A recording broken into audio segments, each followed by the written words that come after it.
అందరికీ నమస్కారం. చాలా సంతోషం ఈరోజు స్వాతంత్ర దినోత్సవ కార్యక్రమంలో భాగంగా మీ అందరినీ కలిసే అవకాశం, అదృష్టం నాకు కలిగింది. మనస్ఫూర్తిగా మీ అందరికి కూడా పేరు పేరున అభినందనలు, అలాగే స్వాతంత్ర దినోత్సవ శుభాకాంక్షలు. అలాగే ఎన్నికల ముందు నేను వచ్చి ఇక్కడ చాలామందిని కలిసినప్పుడు ఇక్కడ మన సంఘం ఏదైతే రిటైర్డ్ సైనికులు మీ అందరూ ఒక సంఘంగా ఏర్పడి మరి వారి కుటుంబాలకి మీ అందరూ సైన్యంలో ఉన్నంత కాలం దేశం కోసం పనిచేశారు. రిటైర్ అయిన తర్వాత ఆ కుటుంబాల కోసం పనిచేస్తూ ఉన్నారు. ఎవరైతే సైన్యంలో పనిచేశారో వాళ్ళ యొక్క బాగోగులు, మంచి చెడులు, వాళ్ళకి సంబంధించిన ఇతరత్ర ప్రభుత్వం నుండి రావాల్సిన అవకాశాలు కావచ్చు, డబ్బులు కావచ్చు, సంక్షేమ చేసిన త్యాగం కానీ మేము చేసేది చాలా తక్కువ. తప్పనిసరిగా మా వంతు సహకారం ఆ రోజు చెప్పా, ఈరోజు చెప్పా. మీరు జనవరి దాకా ఎదురు చూడాల్సిన అవసరం లేదు. మీరు కూర్చొని మాకు ఏమున్నాయి అనేది రాసిస్తే తప్పనిసరిగా వాటిని పరిష్కరించడానికి మేము ఎల్లప్పుడూ మీతో కలిసి పనిచేస్తామని చెప్పి తెలియజేస్తాము. ఇంకా నాకు అడిగింది అసోసియేషన్ కోసం ఒక రూము ఇవి కావాలని అడిగారు. సరే, దాన్ని కూడా మేము ఆలోచిస్తూ ఉన్నాం ఏం చేయాలనేది. ఈలోపు మనం ఒక టాయిలెట్ కడితే బాగుంటుంది, బయట నుంచి ఆఫీసర్లు వచ్చినా చాలా ఇబ్బంది పడుతున్నారని చెప్పారు. తప్పనిసరిగా అది మున్సిపాలిటీతో మాట్లాడి వాళ్ళ ద్వారా మీకు ఇక్కడ కట్టించే ఏర్పాటు చేస్తామని చెప్పి సభాముఖంగా తెలియజేస్తూ, అలాగే ఎంతోమంది ఇక్కడ ఇందాక పరిచయం చేశారు. 1971 యుద్ధంలో పాల్గొన్న వారు కూడా ఇక్కడ మన మధ్య ఉన్నారు. మీ అందరూ కూడా మాకు స్ఫూర్తిదాయకంగా ఉండే వ్యక్తులు. మరి మీరు ఎందుకంటే యుద్ధంలో పాల్గొనటం, యుద్ధంలో పనిచేయటం అంటే మామూలు విషయం కాదు. జీవితాన్ని, ప్రాణాలని పణంగా పెట్టి మనం పాల్గొంటాం. మరి ప్రాణాలని తృణప్రాయంగా భావించే మనం సైన్యంలో చేరతాం. ఎప్పుడు ఏం జరుగుతుందో తెలియదు. మరి అటువంటి మీ యొక్క స్ఫూర్తి మాలాంటి వాళ్ళందరూ కూడా ఆలస్యం. తప్పనిసరిగా నేను అందరినీ, ప్రతి ఒక్కరు కూడా విజ్ఞప్తి చేసేది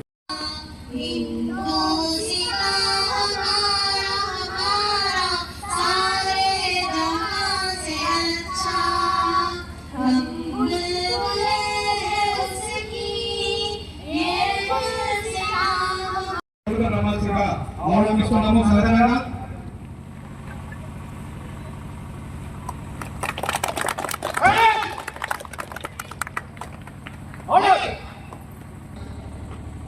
తన వెంట వచ్చిన పార్టీ కార్యకర్తలకి, ప్రతి సంఘాల నుంచి వచ్చిన మన స్నేహితులకి, మన టీచర్స్కి, స్టాఫ్స్కి, ఇంకా ఎంతమంది మన ఈ ప్రోగ్రాంలో కార్యక్రమంలో ఇచ్చేసారు వాళ్ళందరికీ, మరియు మన పోలీస్ సిబ్బంది వారికి అందరికీ శుభాకాంక్షలు. ప్రత్యేకంగా ఇక్కడికి ఇచ్చేశారు. మా చిన్న పిలుపుతో మీరు మమ్మల్ని 28వ స్వాతంత్ర దినోత్సవ సందర్భంగా ముఫ్తీ అబ్దుల్లా బై గారి యొక్క ఆధ్వర్యంలో జమాయత్ ఉలమా పిలుపు మేరకు జాతీయ సమైక్యత జయ హో న జన్మభూమి ఎంత గొప్పదో, జయ హో నను కన్న భూమి ఎంత గొప్పదో, జగమే జగమంతా నిండి ఉన్న భూమిలోన మా కోసం ఇచ్చే దైవం భరత భూమి లీలా. జయ హో న జన్మభూమి ఎంత గొప్పదో, జయ హో నను కన్న భూమి ఎంత గొప్పదో.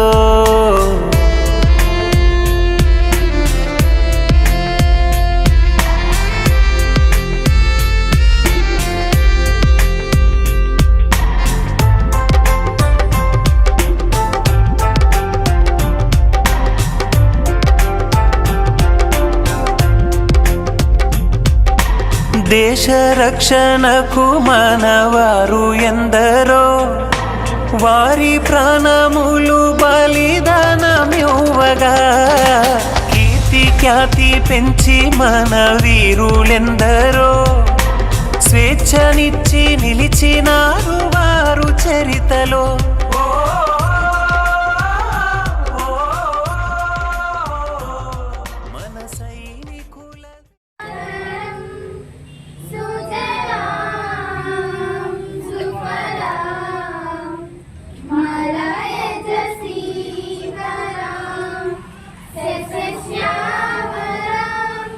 Mater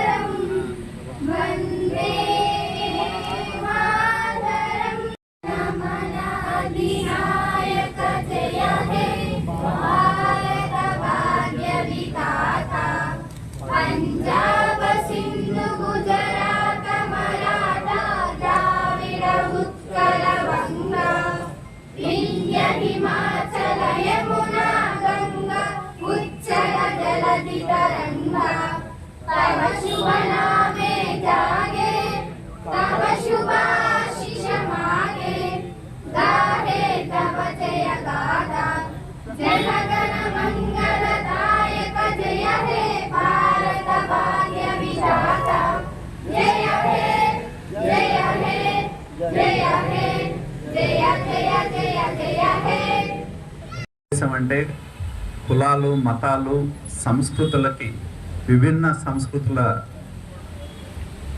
ఉన్న దేశం మనది. భారతీయుడిగా మనందరం కూడా గర్వించాల్సిన రోజు ఈరోజు. 78వ స్వాతంత్ర దినోత్సవ సందర్భంగా ఎంతోమంది మహానుభావులు మన దేశం కోసం బ్రిటిష్ వారి యొక్క పాలనకి వ్యతిరేకంగా పోరాడి ఈరోజు మనకి స్వాతంత్ర్యాన్ని తెచ్చిపెట్టారు. ఆ మహనీయుల యొక్క స్ఫూర్తిని మనం తీసుకువెళ్ళటమే మన ముందున్న లక్ష్యం అని చెప్పి నేను తెలియజేస్తా ఉన్నా. ఎందుకంటే ఏ విధంగా అయితే గతంలో బ్రిటిష్ వారి పాలన మనం చూడలేదు, కానీ గత 5 సంవత్సరాల్లో ఒక నిర్బంధ పరిపాలన ఈ రాష్ట్రంలో మనం చూడటం జరిగింది.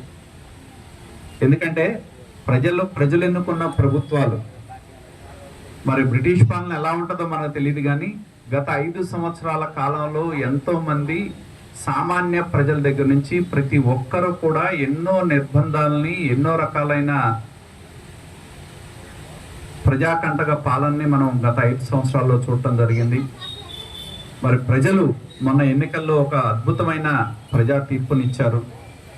ఒక కూటమి ప్రభుత్వం, తెలుగుదేశం, బీజేపీ, జనసేన కూటమి ప్రభుత్వం రాష్ట్రంలో అధికారంలో రావటం జరిగింది. మరి ప్రజల యొక్క అభిప్రాయాన్ని చూస్తే కులాలు మతాలు ప్రాంతాలకు అతీతంగా ప్రతి ఒక్కరూ కూడా ఈ రాష్ట్రంలో మార్పును కోరుకున్నారు. అలాగే ఇక్కడున్న మేము కూడా మీకు తెలియజేసేది ఒకటే, మా లక్ష్యం ఒకటే, ఈ నియోజకవర్గంలో కానీ ఈ పట్టణంలో కానీ మెరుగైన పరిపాలన ప్రజలకు అందించడమే మా ముందున్న లక్ష్యం. ప్రభుత్వ అధికారులు అనేవాళ్ళు ప్రజలకు జవాబుదారీగా ఉండాలి అనేది ప్రభుత్వం యొక్క ఆలోచన. దానికి అనుగుణంగానే గతంలో ఒక దోపిడీ పాలన మనం చూసాం. ఈ కొత్త ప్రభుత్వం వచ్చిన తర్వాత చంద్రబాబు నాయుడు గారుగా ముఖ్యమంత్రిగా ప్రమాణ స్వీకారం చేసిన తర్వాత తొలి నిర్ణయంగా పెన్షన్లు ఏదైతే ఎన్నికల సందర్భంగా హామీ ఇచ్చారో, మరి 3,000 రూపాయల పెన్షన్ని 4,000 రూపాయలు చేయటం జరిగింది. మరి గతంలో 1,000 రూపాయల పెన్షన్ పెరగాలి అంటే 5 సంవత్సరాలు ఎదురు చూడాల్సిన అవసరం.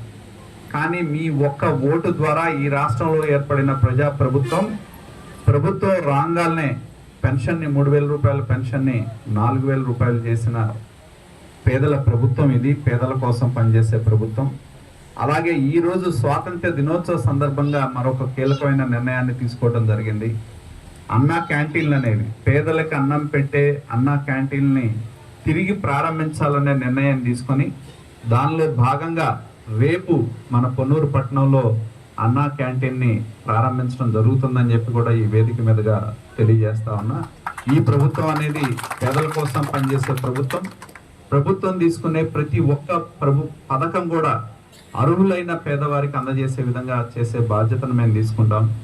గతంలో 5 సంవత్సరాల కాలంలో మేము ఈ మున్సిపాలిటీ మీద కూడా ఎన్నో పోరాటాలు మేము చేయటం జరిగింది. దాదాపు ఈ మున్సిపాలిటీలో పేదల పెన్షన్స్ దాదాపు ఆ రోజు ఒక 300 పెన్షన్లు దాకా తీసేస్తే మేము ఈ మున్సిపాలిటీలో మేము పోరాటం చేశాం. దానిలో కొన్ని ఇచ్చారు. ఇప్పటికీ పెన్షన్లు రాని వాళ్ళు ఉన్నారు. కాబట్టి రేపు ప్రభుత్వం నిర్ణయం తీసుకోగలనే మరి ఈ అర్హతలు ఎప్పుడైతే సడలిస్తారో కొత్త పెన్షన్లు ఇవ్వాలని చెప్పి ప్రభుత్వ ఆదేశాలు ఇవ్వగలనే గతంలో పెన్షన్లు పోగొట్టుకున్న వాళ్ళందరికీ అర్హత ప్రాతిపదికన నిర్ధారించి పెన్షన్స్ ఇచ్చే విధంగా మేము చేస్తాం. అలాగే వివిధ సమస్యల మీద ఈ మున్సిపాలిటీలో జరిగిన అక్రమాల మీద కూడా మేము పోరాటం చేశాం.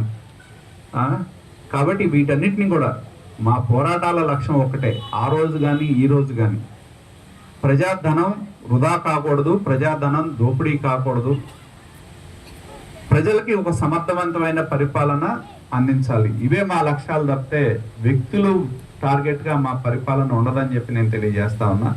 కాబట్టి మేము ఈ కొత్త ప్రభుత్వంలో ఖచ్చితంగా మున్సిపాలిటీ యొక్క పనితీరుని మేము మెరుగుపరుస్తాం. అధికారులు అనేవాళ్ళు ప్రజలకి జవాబుదారీగా ఉండే విధంగా చేస్తాం. మెరుగైన పరిపాలన అందిస్తాం.